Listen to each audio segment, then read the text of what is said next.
بھائی نے، اور کیا ہی خوبصورت لکھا ہے اعلیٰ حضرت امام اہل سنت نے. زمین و زمان، ظرف کی دو قسمیں ہوتی ہیں، ایک ہوتا ہے ظرف زمان اور ایک ہوتا ہے ظرف مکان. اور اعلیٰ حضرت نے بات ہی ختم کر دی ہے کہ جو بھی ظرف مکان ہے یا ظرف زمان ہے، زمین ہے یا زمان ہے، زمین ہے یا زمانہ ہے، حضور یہ سب کچھ کیا ہے؟ آپ ہی کے لیے. مکین و مکان، مکان جو ظرف ہے اور مکین کیا ہے؟ مظروف ہے. سب کچھ کیا ہے حضور؟ آپ کے لیے ہے. سبحان اللہ، کیا بات ہے. اللہ تعالی ہمیں نبی اکرم نور مجسم صلی اللہ علیہ وسلم کی شفاعت نصیب فرمائے. آقا کریم کے دربار کی بعد بحاضری اللہ ہم سب کو نصیب فرمائے. آمین. چلتے ہیں پروگرام کی عنوان اور موضوع کی طرف. انکار. کیا فرمائیں گے آصف اقبال بھائی؟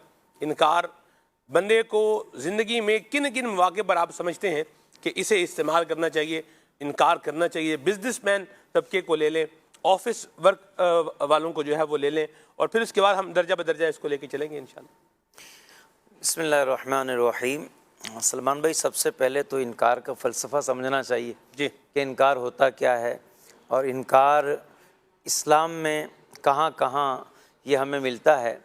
تو سب سے پہلے تو ہم بات کریں کہ رب کریم بھی انکار فرماتا ہے جی بعض مواقع پر. تو جیسا کہ ارشاد باری تعالیٰ سورہ توبہ میں آیت 32 ہے، یریدون ان یطفئوا نور اللہ بافواہہم ویأبی اللہ الا ان یتم نورہ ولو کرہ الکافرون. کہ جو مشرکین ہیں، مخالفین ہیں نبی پاک علیہ السلام کے، وہ چاہتے ہیں کہ اللہ کے نور کو اپنے منہوں سے بجھا دیں. نور سے مراد توحید کا پیغام ہے، اللہ کا کلام ہے، نبی پاک علیہ السلام کی دعوت ہے. وَيَأْبَى اللَّهُ، اور اللہ انکار فرماتا ہے کہ اس عمل کا کہ وہ حق کو مٹانا چاہتے ہیں، اللہ اس سے انکار فرماتا ہے. إِلَّا أَن يُتِمَّ نُورَهُ وَلَوْ كَرِهَ الْكَافِرُونَ. ہاں، اللہ اپنے نور کو مکمل فرمائے گا چاہے منکرین کو یہ برا لگے. اب اس آیت مبارکہ سے پتہ یہ چلا کہ اگر کوئی ناحق کی حمایت کر رہا ہو یا پھر حق کے خلاف کھڑا ہو تو اس کے سامنے انکار کر دینا، یہ رب کریم کا طریقہ ہے کہ حق جو ہے اس کی حمایت کرنی چاہیے اور باطل کا انکار کر دینا چاہیے. پھر ہم دیکھتے ہیں نبی کریم صلی اللہ تعالی علیہ وسلم آپ سے بھی انکار کرنا ثابت ہے بعض مواقع پر. اور ایک تو ایسی چیز ہے جس میں ہر لمحہ، ہر لحظہ، ہر اعتبار سے انکار ہے، جیسا کہ حضرت عمر فاروق رضی اللہ تعالیٰ عنہ آپ نے بیان کیا کہ اگر یہ کلمہ توحید نہ ہوتا تو نبی پاک علیہ السلام لا نہ فرماتے. لا الہ الا اللہ. نبی پاک علیہ السلام نے لا الہ، یہاں پر لا یعنی انکار کیا ہے. لا الہ، کوئی معبود نہیں، عبادت کے لائق کوئی نہیں ہے الا اللہ، سوائے رب کے. تو یہ انکار کیا ہے؟ یہ فرض اعظم ہے. الا اللہ، اور یہ اس بات فرض اعظم ہے. تو نبی پاک علیہ السلام نے انکار فرمایا کہ اللہ کے سوا کسی اور کی عبادت نہیں ہو سکتی.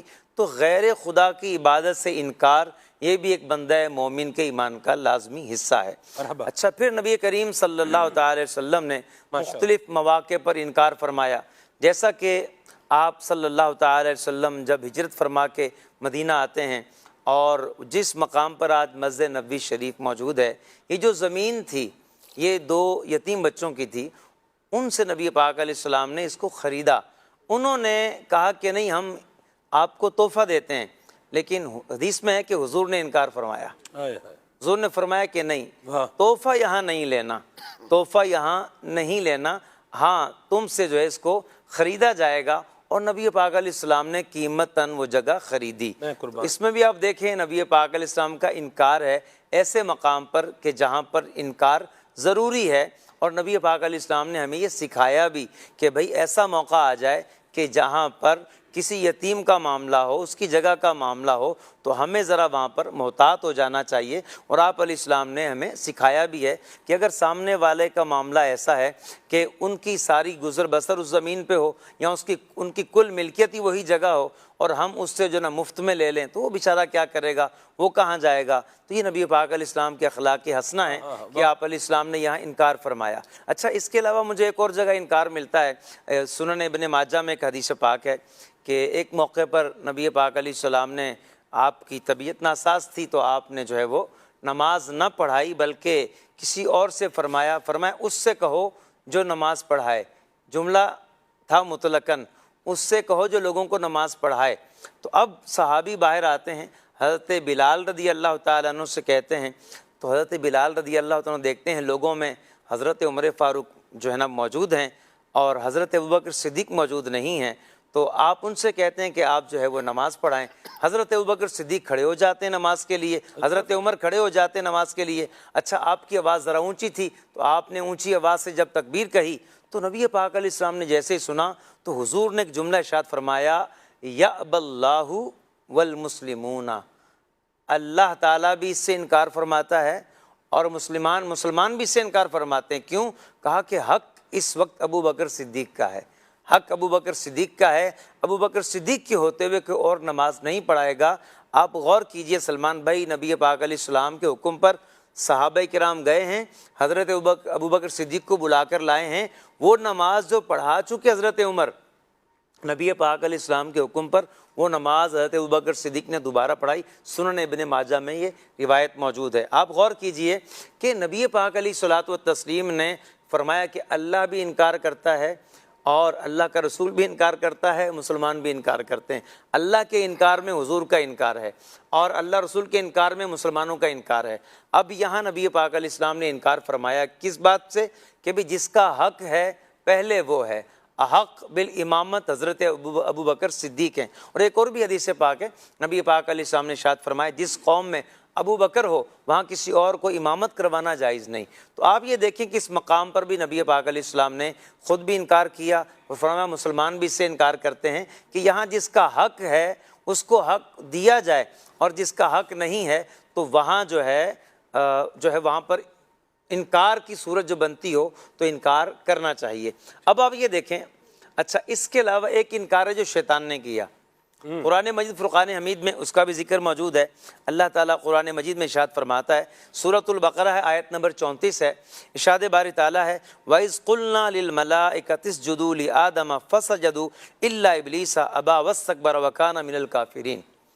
اللہ تبارک و تعالیٰ فرماتا ہے کہ جب ہم نے فرشتوں کو حکم دیا کہ آدم علیہ السلام کو سجدہ کریں تو سب نے سجدہ کیا سوائے ابلیس کے، ابا، ابلیس نے انکار کیا، واستکبر وکان من الکافرین، اس نے تکبر کیا اور پھر وہ منکروں میں سے ہو گیا، کافروں میں سے ہو گیا۔ آپ یہ دیکھیں کہ اس مقام پر بھی انکار کا ذکر ہے اور یہ انکار شیطان کی طرف سے ہے۔ اللہ تعالیٰ کا انکار جو ہے وہ باطل کے مقابلے میں ہے اور شیطان کا انکار حق کے مقابلے میں ہے۔ شیطان نے حق کا انکار کیا، اللہ کے حکم کا انکار کیا، تو پوری گفتگو کا خلاصہ کیا ہوا کہ حق بات ہے تو اس کو قبول کرنا ہے اور ناحق بات ہے تو انکار کرنا ہے۔ تو ناحق بات کا انکار کرنا یہ اللہ اس کے رسول کا طریقہ ہے اور حق بات کا انکار کرنا یہ شیطان کا طریقہ ہے۔ تو یہ تو ہو گیا فلسفہ۔ اب ہم دیکھتے ہیں کہ انکار کہاں کہاں کرنا ہے، تو اصول قرآن مجید میں بتا دیا گیا، وَتَعَاوَنُوا عَلَى الْبِرِّ وَالتَّقْوَى وَلَا تَعَاوَنُوا عَلَى الْإِثْمِ وَالْعُدْوَانِ۔ آپ نے بھی شروع میں تذکرہ کیا آیت مبارکہ اور دیگر بات آپ نے کی ہے، تو آپ غور کیجئے کہ یہ ایک اصول بتا دیا کہ جو نیکی ہے اور جو تقوی کے کام ہیں، خوف خدا کے کام ہیں، جس میں اللہ سے ڈرنا پایا جاتا ہے، تقاضا ہے کہ اللہ سے ڈرو، ایسا کام ہے اور وہ کام نہ کرو، اور تقاضا ہے کہ بچنا ہے۔ بچنا کن کن چیزوں سے ہے؟ شرک سے بچنا ہے، کفر سے بچنا ہے، بدعات سے بچنا ہے، حرام سے بچنا ہے، ناجائز سے بچنا ہے، مکروہات تحریمہ سے بچنا ہے۔ یہ سب چیزیں جن سے ہم نے خلاف مروت کاموں سے بچنا ہے، تو یہ تقوی کی ساری اقسام ہو جائیں گی۔ تو ان مقامات پر کہ جہاں پر معاملہ ہو تقوی کا، ڈر کا اور بچنے کا، تو یہاں کیا ہے، ہمیں خود اس پہ عمل کرنا ہے۔ کوئی مسلمان عمل کرتا ہے تو ہم نے اس کے ساتھ تعاون کرنا ہے، اور ایسا کام ہے جو گناہ کا کام ہے اور سرکشی کا ہے، رب العالمین کی نافرمانی کا ہے، اسلام سے سرکشی ہے، بغاوت ہے، اللہ اس کے رسول کے احکامات سے بغاوت ہے، اور جو چیزیں لازم ہیں شریعت میں ان سے، اچھا مروت میں جو بہت ساری چیزیں ہیں ان سے اگر بغاوت لازم آتی ہو، تو ایسے سارے مقامات جہاں لوگ ان چیزوں کی طرف جا رہے ہوں، سرکشی کی طرف جا رہے ہوں، گناہ کر رہے ہوں، معصیت یا معصیت پہ مدد کا معاملہ ہو، تو ہمیں وہاں پر تعاون نہیں کرنا، بلکہ صاف انکار کر دینا ہے کہ اصول بتا دیا اللہ تعالیٰ نے وَلَا تَعَاوَنُوا عَلَى الْإِثْمِ وَالْعُدْوَانِ۔ اب یہ چیز کہیں پہ بھی پائی جائے، ہمارے دوستوں میں پائی جائے، رشتہ داروں میں پائی جائے، ہمارے جو ہے وہ مسجد کے اندر نمازیوں کے ساتھ معاملہ ہو، امام اور نمازی کا معاملہ ہو، شوہر بیوی کا معاملہ ہو، اولاد کا اور والدین کا معاملہ ہو، اسی طرح باس کا اور ان کے امپلائیز کا، ان کے ساتھ کام کرنے والوں کا معاملہ ہو، اور جہاں جہاں بھی آفیسز کے اندر، تو اصول ایک ہمیں شریعت نے دیا ہے کہ جہاں پر حق بات ہو تو وہاں مدد کر دی جائے، وہاں انکار نہ کیا جائے۔ اور انکار نہ کیا جائے اس کا مطلب یہ ہے کہ اپنی استطاعت دیکھ لی جائے، استطاعت ہے تو وہ کام کیا جائے، اپنی استطاعت نہیں ہے اور پھر کہے کہ نہیں جی میں پہنچا، میں حاضر، میں بس لبیک، تو ایسا نہیں کرنا۔ جب آپ کو پتہ ہے کہ آپ نہیں کر سکتے تو وہ آپ اپنے اوپر ذمہ داری نہ لیں۔ ہاں جہاں استطاعت ہے، آپ کر سکتے ہیں، اقتدار ہے، آپ کے پاس زبان کی قوت ہے، قلم کی طاقت ہے، جسمانی طاقت ہے، اور وہ کام آپ کی ان 4 طاقتوں سے تعلق رکھتا ہے تو آپ کر سکتے ہیں، تو پھر آپ نہ کریں۔ ہاں اگر ایسا ہے کہ وہ گناہ کا کام ہے، نافرمانی کا کام ہے، خلاف مروت ہے، ہم نے کہا کہ اگر ہم نے انکار